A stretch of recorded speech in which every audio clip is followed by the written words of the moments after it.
একমাত্র আমার নবীর অপরাধ ছিল এক আল্লাহর দাওয়াত দেওয়া।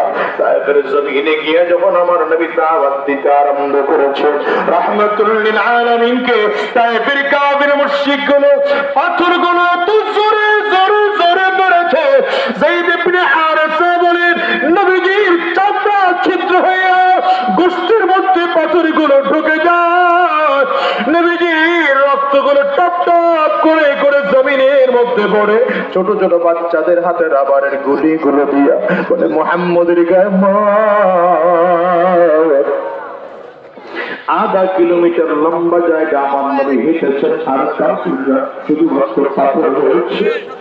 রাবারের গুলিগুলো দিয়ে এত জোরে জোরে পাথরগুলো মেরেছে, নবীজির চামড়া ছিদ্র হয়ে গোশতের মধ্যে পাথরের টুকরা ঢুকে গিয়েছে। আমার নবীজি বেহুশ হয়ে জমিনের মধ্যে পড়ে গেলেন। হুশ ফিরে আসলে পরে কাফিররা আবারও মারতে আরম্ভ করেছে। নবীজি দ্বিতীয়বারের মতো আবার বেহুশ হয়ে জমিনে পড়ে গেলেন। আবার নবীজির হুশ ফিরে আসলে কাফিররা আবার মারতে আরম্ভ করেছে। এইবার মেরে মেরে নবীকে তৃতীয়বারের মতো বেহুশ।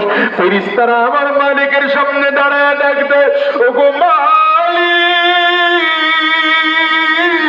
তোমার নবীর জন্য কি মায়া হয় না? তোমার নবীর জন্য কি মোটেও দয়া হয় না?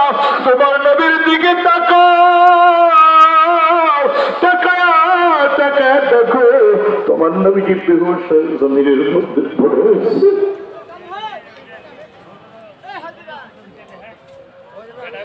তোমার নবীর ঘরে মা নাই, তোমার নবীর ঘরে বাবা নাই।